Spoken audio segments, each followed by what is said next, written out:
Vivimos en una era saturada de información, pero hambrienta de verdad. Las generaciones actuales, especialmente los jóvenes, están tras una búsqueda del sentido de la vida, sobre su propia identidad, respuesta a sus dudas, muchas veces fe y sentido de la vida. Y muchas de estas preguntas quedan muchas veces sin respuesta, en un mundo que ofrece más ruido que pocas certezas. Y hoy día, en nuestro programa, en esta tercera temporada, que de evidencias pasamos con un nuevo programa en voz alta, surgen preguntas como: ¿es cierto que Jesús volverá nuevamente a la tierra? ¿Cuándo será? ¿Y cómo? ¿Qué pasará con su iglesia? ¿Qué pasará después? ¿Habrá un juicio final? ¿Estaremos los creyentes en el juicio final? ¿Y cuál debería ser nuestra actitud frente a lo inminente? Esto y mucho más a continuación en voz alta, fuerte y clara. Rosa 738 presenta En Voz Alta, un podcast firme, claro, directo, inspiradoras respuestas a las preguntas más importantes de la vida. Aquí el Catecismo Mayor de Westminster cobra vida, doctrina con voz y convicción. A continuación, la pregunta de hoy En Voz Alta.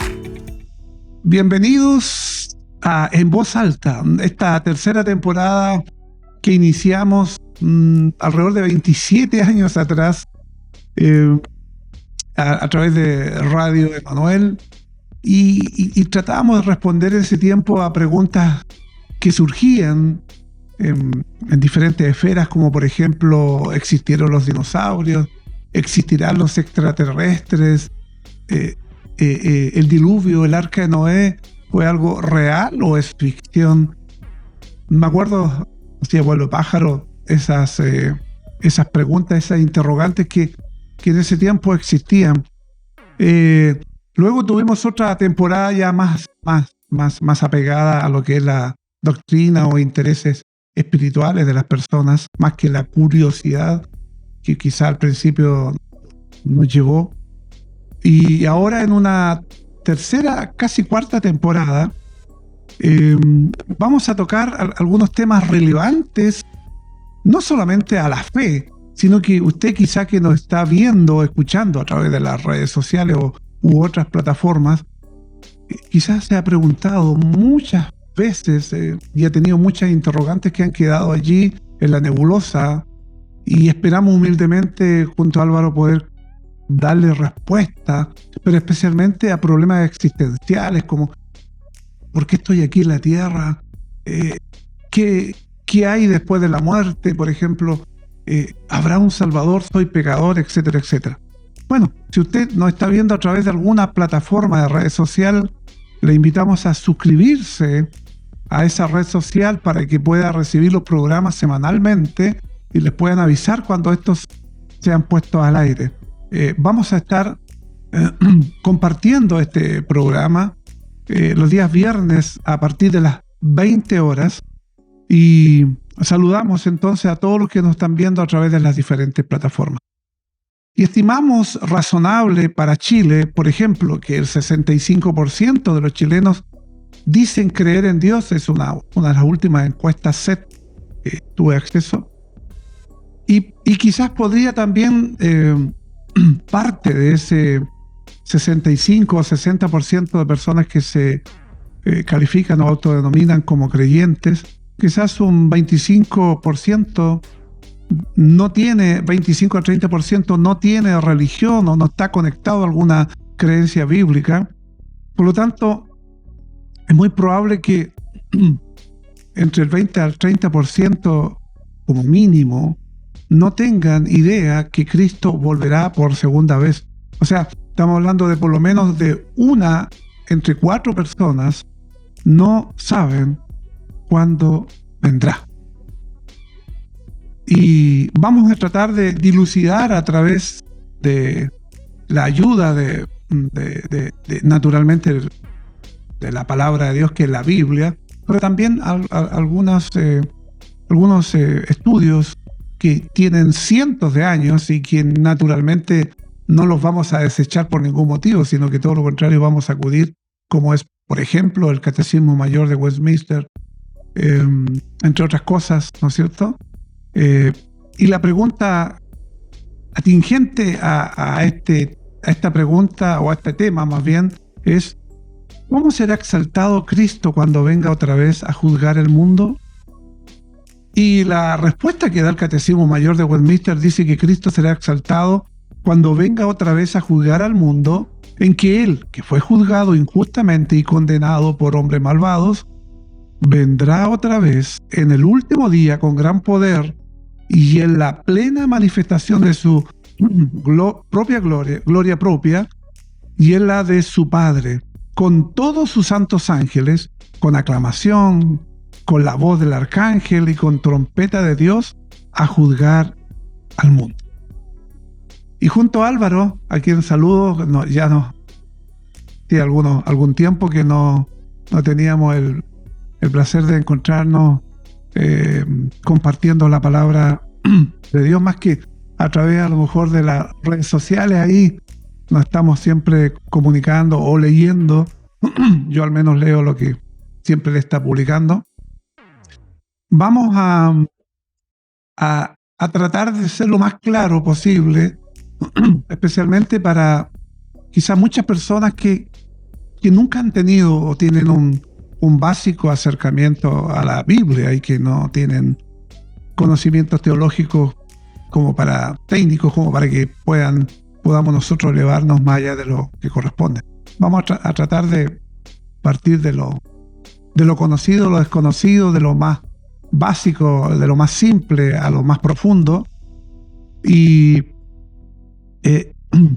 mucha gente le tiene miedo al juicio final. Mucha gente no sabe quiénes estarán frente al juicio final, qué pasará cuando Cristo venga, cómo será ese momento. Bueno, primero saludamos a Álvaro. Qué bueno que haya aceptado la invitación de poder conversar en torno a este y muchos temas más relevantes. Gracias, Pastor, por la invitación. Hacía memoria que usted mencionaba hace cuántos años partió esto, y tengo gratos recuerdos, la verdad, de cuando partió la radio Mesías. Sí. Pero ahí yo acompañaba a mi papá, y mientras usted hacía los primeros programas, en ese momento yo ahí como un niño me mantenían ocupado con algún libro, algo para dibujar. Y gracias por la invitación nuevamente, porque pasar de haber visto a mi papá en esto a poder hacerlo yo, servir al Señor con los medios que nos da, yo creo que... Y en la temporada anterior nació tu hijo. Sí, pues tenía pasadito un año cuando tuvimos la temporada anterior, y ahora ya va a cumplir 4, León. Así que feliz de poder volver acá con usted. Qué bueno, qué bueno. Y cuando hablamos de los eventos que tendrán lugar inmediatamente después de la segunda venida de Cristo, o sea, Cristo vino por primera vez, fue crucificado, fue muerto, fue sepultado, resucitó al tercer día, ascendió a los cielos, y Él prometió volver por segunda vez. ¿Qué ocurrirá después de que Cristo vuelva por segunda vez? La Biblia nos habla del juicio. ¿Cuándo tendrá lugar la segunda venida de Cristo? Bueno, al final de las edades o en el último día. Bueno, naturalmente, al final de los tiempos. ¿Cuándo es el final de los tiempos? Muchas veces creemos que como que si la Biblia fuera escrita hoy, estamos hablando de los últimos tiempos, pero fue escrita hace casi 2000 años, y ya en ese tiempo se hablaba, ¿no es cierto?, que hablaba de los últimos tiempos. Pero ¿cuándo será el final de las edades? ¿O cuándo será ese último día, Álvaro? No te quiero decir que me vaya a decir fecha, porque sabemos que no hay fecha para ello. Bueno, para responder esta pregunta, la verdad es que trasciende un poco los límites de la fe y se ha vuelto ya parte de la cultura popular esta idea de tratar de fechar el fin de los tiempos. De hecho, el fin de los tiempos ya es un término coloquial, básicamente, usar. y tenemos que sí ser sinceros con quienes nos pueden estar escuchando. Para nosotros, tanto nuestra opinión como el catecismo de Westminster en el que nos estamos basando es solo autoritativo en la medida en que refleja fielmente lo que dice la palabra de Dios. Y el asunto de poder fechar el fin de los tiempos es quizá un tema harto de especulación, de curiosidad. Y es interesante ver que ya en el momento en que el Señor iba a partir, iba a ascender a los cielos, sabiendo que ya estaba terminando su ministerio terrenal, los apóstoles sintieron igual esta ansiedad que ha llevado a muchos los últimos siglos a pecaminosamente fechar. Y el Señor les respondió y les dijo en Mateo 24 que no les correspondía a ellos, y en realidad hablándonos a todos, saber los tiempos. De hecho, ni a los ángeles, y él mismo, y es lo interesante que igual es otro gran tema, la naturaleza humana que él había adoptado, dice, solo mi Padre conoce estos tiempos. Conocer entonces la segunda venida del Señor, la fecha, cuando dice el Señor a los apóstoles no les corresponde, y nuevamente cuando le habla a ellos, nos habla a nosotros, a todos. Que no nos corresponda no significa de que nos quiera mantener en una oscuridad con un propósito maligno, al contrario. Lo que quiere decir con eso es que no es útil ni es relevante. Saber la fecha, saber el año, saber el día, saber el momento, es solamente conocido por Dios, y en su divino propósito eso es lo importante. De ahí depender de Él, depender de su soberanía, no tratar de ir más allá, eso ya habla de nuestra humildad y nuestra dependencia de Él, pero la verdad es que si queremos responder ¿cuándo será el fin de las edades? No sabemos y no podemos saber. Sabemos el día ni la hora y que Cristo volverá. Pero muchos se han atrevido, lamentablemente, a predecir, a fijar fechas. Por ejemplo, los testigos de Jehová, por lo menos 2 o 3 veces han fijado fechas. Para los adventistas, ¿no es cierto? Por lo menos 2 fechas, en 1843 y en 1844. De hecho, nació el adventismo a partir de este que se llama el Gran Chasco, cuando fueron intrépidos y diríamos, pasaron por sobre la palabra, y creo que trataron de ponerse al mismo nivel de la palabra, porque alguien que se atreva a predecir esto es porque realmente se está poniendo al mismo nivel de Dios. Ni siquiera Jesús fue en su humanidad capaz de decir, bueno, mira, va a ocurrir tal y tal fecha. No, él fue humilde y reconoció, ¿no es cierto?, que el Padre solamente lo sabía. Por lo tanto, que alguien se atreva a predecir fechas, como los testigos de Jehová, como los adventistas, como la Iglesia de Dios Mundial, como la Iglesia de la Unificación y otros grupos religiosos, incluso hasta muchos hablaban de los mayas, ¿no es cierto? Para el año 2000 decían el calendario de los mayas termina el 2000, por lo tanto muchos creían que esa era la fecha en que, el mundo se iba a terminar, y muchos cristianos se atrevían a predecir, bueno, si el mundo se va a terminar es porque Cristo va a volver. Pero yo entiendo los apóstoles cuando ellos trataron de preguntar, pero Señor, danos algunas pistas, danos algunas señales de cuándo va a ser esto. ¿Podemos saber cuándo estará cerca la venida del Señor? Descartando plenamente que no hay fecha, no hay día ni hora. Sí, de hecho, el Señor, tanto en su ministerio como luego a través de los apóstoles, el apóstol Pablo, el apóstol Pedro, el mismo apóstol Juan, sí dejó señales. El problema sí está en entender cuál es la idea de las señales. La declaración del Señor Jesús sobre los últimos tiempos, recogido sobre todo por el apóstol Juan en Apocalipsis, siempre la intención fue de esperanza para su iglesia, de gozo para la iglesia. Y por el mismo pecado del hombre, con el paso de los siglos, de hecho de los milenios, terminó siendo un asunto más de miedo, más de temor. Entonces, cuando el Señor le dio estas señales, lo hacía con el sentido de que sepan ustedes de que mi ausencia, entre comillas, terrenal, no va a ser para siempre, sino que yo voy a volver en gloria y majestad, como mencionaba usted al principio. Y nunca estas señales fueron con la intención de tener miedo. Nunca fue la intención de cuando vean estas señales tengan miedo, tengan temor. Al contrario. Entonces, sí, efectivamente, el Señor dio señales. el Señor Jesucristo manifestó señales en las que podíamos saber que estaba cerca. Ahora, también hay que entender lo que decía usted al principio.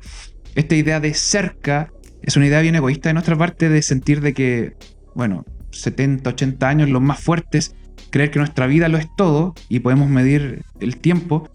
Decía bien usted al principio, Juan el Bautista, cuando predicaba la venida del Señor Jesucristo, decía, arrepiéntanse porque el reino de los cielos se ha acercado. Y es efectivamente con la primera venida de nuestro Señor Jesucristo que son inaugurados los últimos tiempos.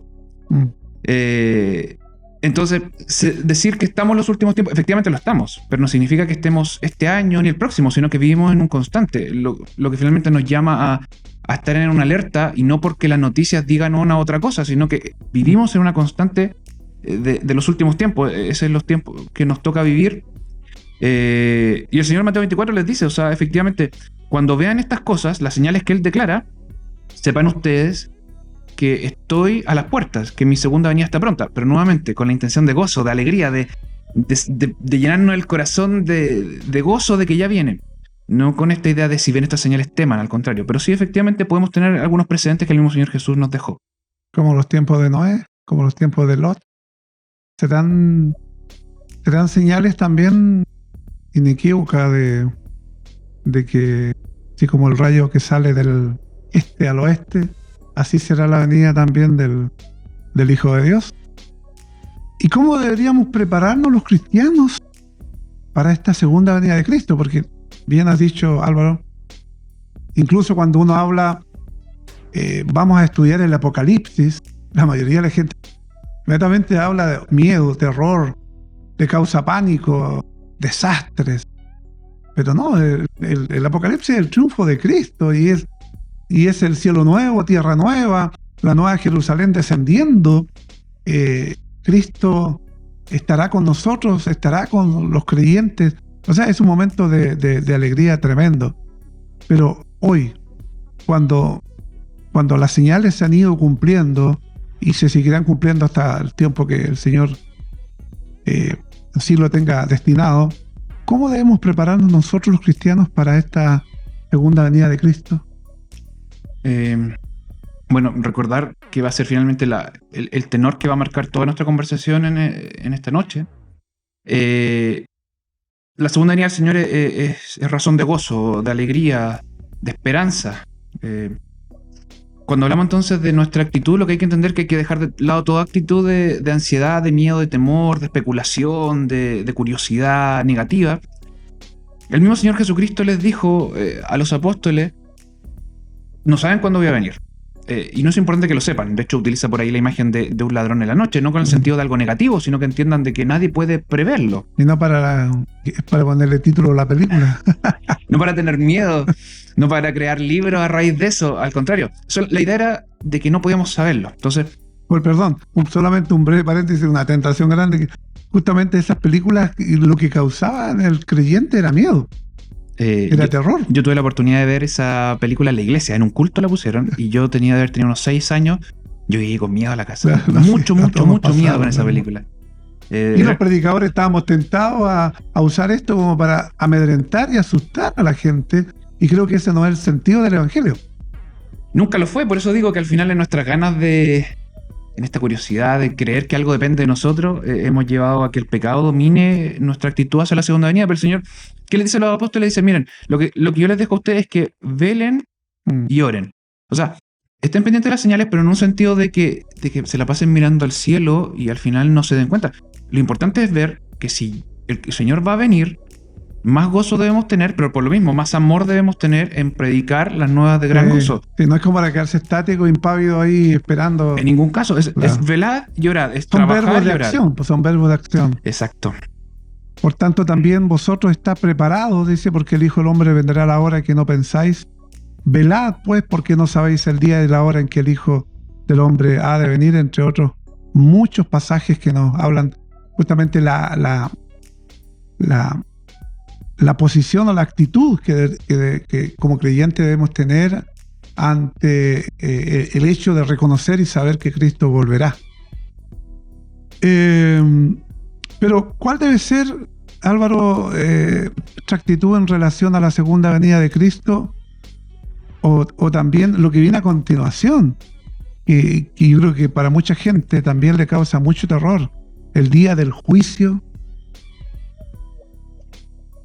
Bueno, aquí es donde siempre cuando tengo la oportunidad de hablar en la iglesia de la etimología, del significado de lo que es el Evangelio, hay que entender que para que haya una buena noticia, por lo que significa finalmente Evangelio, hay que entender que hay una mala noticia. La buena noticia viene a quebrar, a innovar donde había algo negativo. La verdad es que cuando nosotros rogamos y decimos, Señor, vénganos tu reino, cuando decimos, Señor, ven pronto, lo decimos con esperanza, porque así es. Nosotros estamos aquí en la tierra padeciendo nuestro propio pecado. El pecado de la tierra, el pecado de la gente y nuestro propio pecado. El mismo apóstol Pablo decía, Señor, líbrame de este cuerpo, que lo que yo quiero hacer no lo hago. Al final intentamos servir al Señor, igual nos equivocamos. Nuestra esperanza entonces, como dice Pablo a Tito, es bienaventurada. Nuestra esperanza gozosa de que algún día nuestros cuerpos van a ser glorificados, ya no va a haber pecado, ni muerte, ni enfermedad. Entonces, nuestra actitud hacia el juicio, la segunda venida del Señor y posterior juicio, es de esperanza. El Señor, ven. El mismo apóstol Pedro escribe y dice, sean entendidos, compórtense de forma madura y entiendan que los tiempos vienen y lo que significa. Y el apóstol Juan finalmente, al completar el Apocalipsis, termina con un gran Señor, ven pronto. Ahora, debo sí hacer el paréntesis en este sentido de que nuestra actitud hacia el juicio es de esperanza, no por algo que tengamos nosotros, sino por el Señor Jesucristo. Es maravilloso sentir que el juez que nos ha de condenar es el que pagó por nuestra culpa. Es tanto juez como el pagador de la culpa. Un poco paradójico desde el punto de vista humano. Pero ahí está el Evangelio. El hecho de decir, tengo miedo al juicio, alguien ya pagó por mí, yo confío en él. Tengo miedo al juicio, nadie ha pagado por mí, yo creo que ahí el temor es válido. Ahí el Evangelio brilla y gracias al Señor Jesucristo porque siendo nosotros pecadores, Él murió por nuestros pecados. Y con respecto a la forma en que Cristo vendrá por segunda vez, naturalmente que hay una variedad de posturas, de posiciones escatológicas, ¿no es cierto? Y siempre debemos recordar que la Biblia no fue dada para cubrir nuestras necesidades, no para muchas veces satisfacer nuestras curiosidades. Y tenemos que dejar de lado que nuestra imaginación finalmente vaya más allá de lo que la palabra de Dios nos revela, porque si no caeríamos en excesos y exageraciones de las cuales muchos lamentablemente han llegado.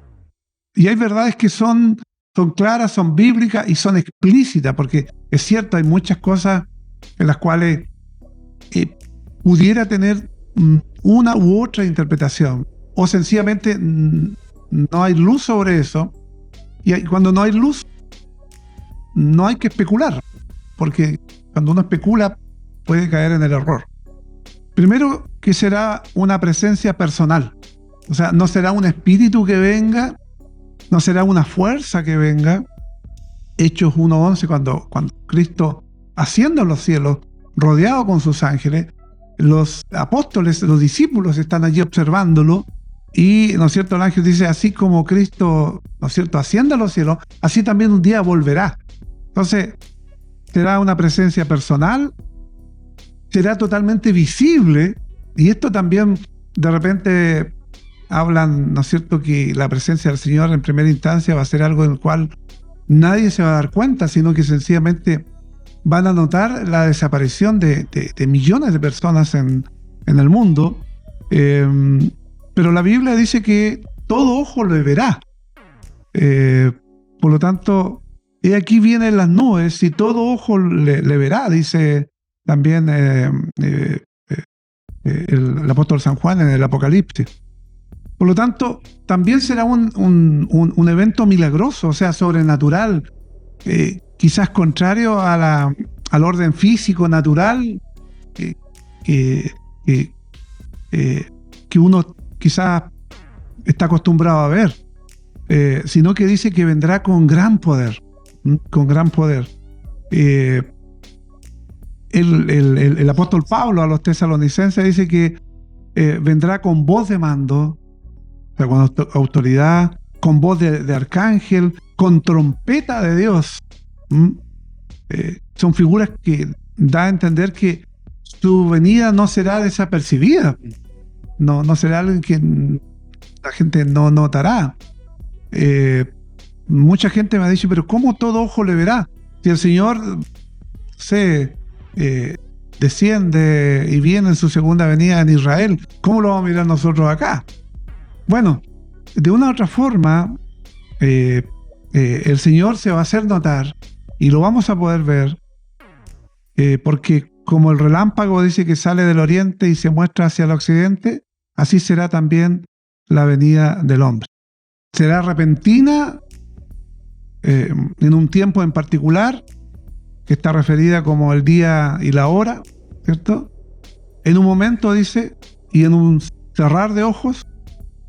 Por lo tanto, hay algunos elementos que son claros, que son explícitos, por lo tanto no dejan lugar a duda, aun cuando, a pesar de que es tan claro, mucha gente, claro, tiene otra postura donde muestra a Cristo visible, pero en otro periodo, más que, no sé si llamarlo segunda venida o una tercera venida. Perdón, pastor. De este punto a mí me es súper interesante aclarar algo que muchas veces se contrasta con la idea que tenemos de nuestro Señor Jesucristo encarnado, porque la cultura, las religiones, siempre pensamos en Jesucristo ya sea un bebé desvalido en los brazos de una madre dependiente, obviamente, como cualquier bebé, o un hombre ya desnutrido, crucificado, sin poder físico en ese momento.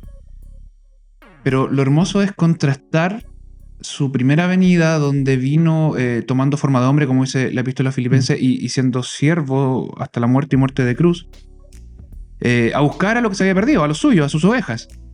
Pero la segunda venida, luego de habiendo resucitado, Dios le dio un nombre que es sobre todo nombre, para que al final todas las naciones se postren delante de él. Y cuando venga por segunda vez, no vendrá como un bebé en humildad a servir, sino que vendrá como el Rey de Reyes y Señor de Señores a juzgar al mundo. Entonces, todo lo que usted acaba de mencionar, que efectivamente no hay que ir más allá de lo que la Biblia dice, si el Señor lo reveló es por algo, y con eso nos debe bastar.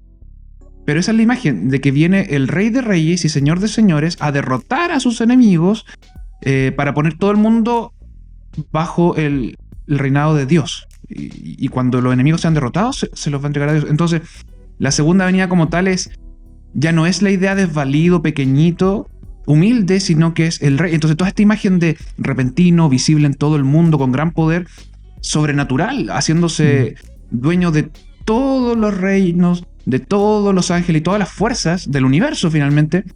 Entonces ya no es esta imagen de un hombre sirviente sangrante, sino que es el rey de todas las cosas. Entonces todo lo que usted acaba de mencionar apunta a eso. Esa es la imagen que tenemos que hacernos de la segunda venida del Señor. Es este rey, humillación a la exaltación, a una exaltación suprema. Entonces ya va a venir ahora a decir: estos son mis enemigos, estos son mis hijos, y vengo a combatir con todo el poder que me ha sido dado. Entonces contrasta mucho esta idea de... Y ya no vendrá en un burrito, sino que en un caballo blanco. Un caballo blanco que indica, ¿no es cierto?, que viene en son de lucha. Exacto. Y de guerra, a derrotar a sus enemigos. Es importante ver todo esto, queridos amigos que nos están viendo.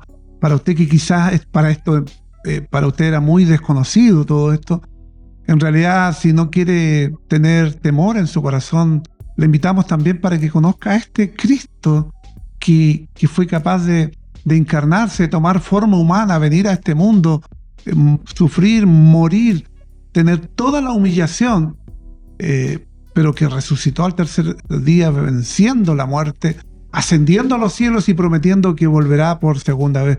Ese Cristo le invitamos para que sea su Señor, su Salvador, y créame, perderá el miedo, porque Dios quitará el miedo de su corazón, de su mente, al entender que alguien ya pagó por usted y que usted no tiene que estar esforzándose en obras, en sacrificios y en otro tipo de cosas. Bueno, esto fue un paréntesis para las personas que a lo mejor por primera vez nos están escuchando. ¿Cómo juzgará Cristo al mundo en su segunda venida? Hoy día estamos hablando de la justicia. estamos hablando de la justicia. Y cuando hablamos de la justicia, quizás uno de los, dentro de las encuestas, el que menos porcentaje de aceptación y de credibilidad tiene. Porque se dice hoy día, ¿no es cierto? No, que la justicia está corrupta, no, que no creo en la justicia, no, que etcétera, etcétera, etcétera. Esa es la percepción de la mayoría de la gente. Pero ¿se equivocará Cristo cuando venga a juzgar? Como ocurre hoy día en los jueces, de repente saldrá una persona que ha sido imputada por una pena gravísima, como la que hemos escuchado y conocido estos días, y como quizás ha sido durante mucho tiempo, a lo largo de la vida, porque lamentablemente el ser humano como ser humano es injusto, es pecador, comete errores, puede ignorar, puede desconocer muchas cosas, pero ¿cómo juzgará Cristo cuando venga en el juicio final? ¿Cómo juzgará? ¿En qué calidad? Dios mismo, como dice Hebreos 1:1, Dios en el Antiguo Testamento hablando a través de los profetas, y ya en el Nuevo Testamento Dios mismo habiendo bajado, el Emmanuel, Señor Jesucristo, Dios encarnado, hablando directamente. Ya sea en cualquiera de las dos formas, Dios siempre habló y dijo: sed santos porque yo soy santo, si me aman guarden mis mandamientos, buscad siempre la santidad sin la cual nadie verá a Dios. El Señor ha establecido que nuestra naturaleza misma sea santa, pueda cumplir su voluntad, y el hombre voluntariamente eligió no hacerlo. Me acuerdo de la temporada anterior, hace años ya, cuando hablamos de Adán, de la imputación de Adán en nosotros. Finalmente todos cargamos con esto y no hay justo ni un uno. El mismo Pablo, que yo creo que cualquiera que pueda estar escuchando no se podría comparar con el gran Pablo. Y Pablo decía lo que yo decía hace un rato: yo sé la voluntad de Dios y la intento hacer, pero no lo logro.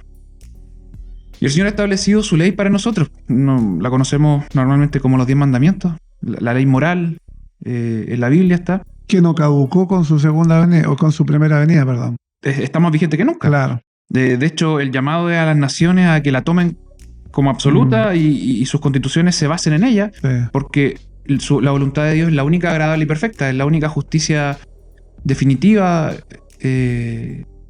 Finalmente su ley moral, los 10 mandamientos hablan de lo que es Dios y lo que sería para nosotros si fuésemos santos. Ahora, el Señor ha tenido paciencia, le dijo a Adán y Eva y les dijo: el día que transgredan mi ley, estoy parafraseando, van a morir. Y el Señor con paciencia estableció la muerte como un fin último. Es decir, Adán y Eva podían vivir muchos años, y luego de este pecado se estableció que la raza humana muriera. Ahora tenemos caducidad. El Señor ha tenido paciencia con nosotros y nos expone a poder escuchar el Evangelio. Pero cuando el Señor venga, va a llegar el momento en que esta ley va a ser aplicada de forma definitiva a toda la raza humana. Es decir, el Señor dice: el que sea santo entrará en mi presencia, el que no sea santo no estará en mi presencia eternamente. Y así juzgará el Señor Jesucristo. O sea, juzgará a toda la humanidad, a toda la raza humana, creyentes y no creyentes. Pero la pregunta es: ¿qué pasará con los creyentes en ese juicio? Que dice la palabra, ¿no es cierto?, que tenemos un abogado ahí que nos defiende, tal como había dicho Álvaro anteriormente. Ese juez fue también quien fue capaz de dar su vida para perdonar nuestros pecados. Por lo tanto, seremos exculpados, ¿no es cierto?, en este juicio, no porque hayamos hecho cosas muy buenas, no porque hayamos sido mejores que los demás, a lo mejor peores que los demás, pero Cristo pagó y Él tomó nuestro lugar. Por lo tanto, no nos imputa a nosotros, ¿no es cierto?, el castigo del juicio, para los creyentes al menos. Ahora, la pregunta también, porque ya nos quedan poquitos minutos: ¿cómo será el juicio para los que vivieron y murieron sin conocer el Evangelio y sin conocer las Escrituras? Entonces, muchos dirán: ¿pero qué culpa tiene esa gente si nunca alguien le habló del Evangelio? Murió. ¿Qué pasará con esa persona? ¿Cómo será el juicio para esa gente? Bueno, la verdad es que cada una de estas preguntas me dan para harto, pero en respeto a los minutos que nos quedan, hay que ser claro en lo que es la salvación. La salvación es la imputación de justicia de Cristo en nosotros. Algo que nosotros no podemos hacer, Cristo lo hace. Nosotros tenemos que hacer algo positivo, es decir, tenemos que cumplir la ley de Dios para ser salvos. No significa eso que nosotros dejemos de ser pecadores. Decía ahí un gran reformador, simultáneamente justos y pecadores. Toda la raza humana elige pecar. Es decir, todos activamente nos rebelamos contra Dios y merecemos la condenación. Todos merecemos el infierno de manera justa.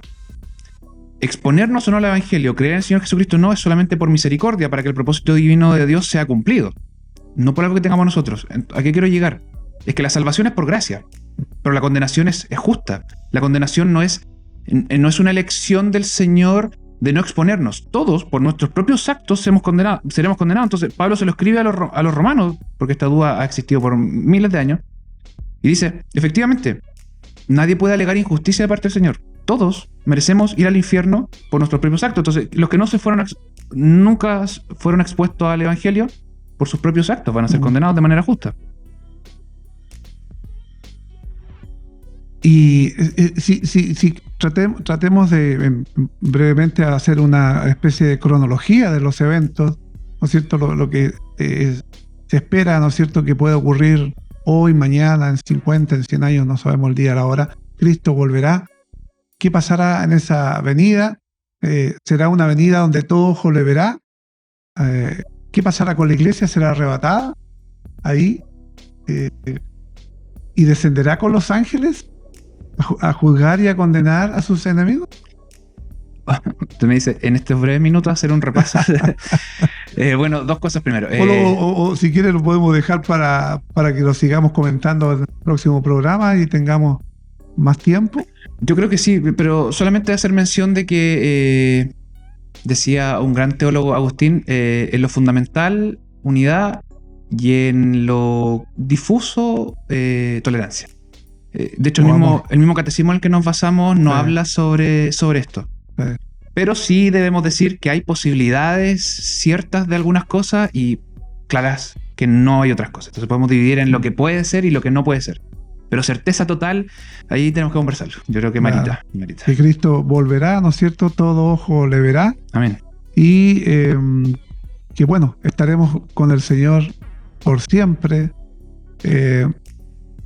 Aun cuando la actitud de la iglesia a través de los siglos ha sido, ¿no es cierto?, ambivalente en muchas cosas, es importante, queridos hermanos, que usted tenga la claridad meridiana suficiente para entender que Cristo volverá y que tus obras, tus méritos no le servirán absolutamente para nada, sino que solamente Cristo será capaz de, en el juicio final, de poder justificarlo, aquel que te le ha dado todo poder, ¿no es cierto? Y que pagó para que los que el Padre le entregó pudiera salvarlos para vida eterna. Ha sido un gusto, Álvaro. No sé, palabras finales para quienes nos están escuchando hasta ahora. Bueno, el llamado es independiente de las preguntas que podamos, Dios mediante, ir respondiendo con la Biblia. Es siempre encontrar al Señor Jesucristo nuestro gozo, nuestro Salvador, nuestro Señor, nuestro Rey. Eso es finalmente el hilo conductor que nos tiene acá, el poder debernos al Señor y poder predicar finalmente su Evangelio a través de diversos temas durante el resto del programa.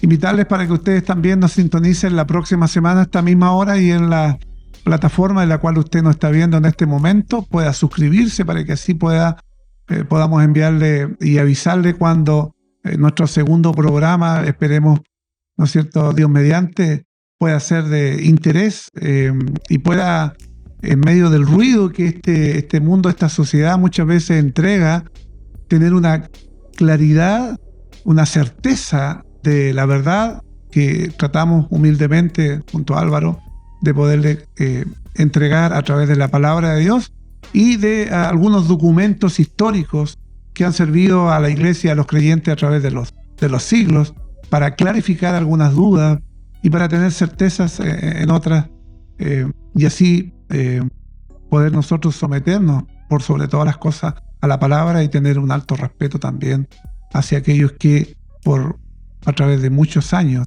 a través de muchos siglos, han tratado de dar luz a los creyentes que estamos, ¿no es cierto?, conociendo de la palabra del Señor.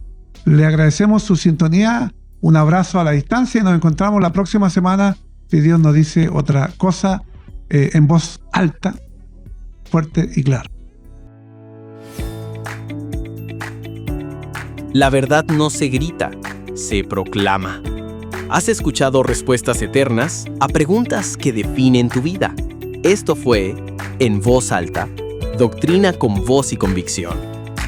Hasta el próximo episodio, donde la voz de la fe seguirá resonando en tu mente, en tu alma y en tu caminar.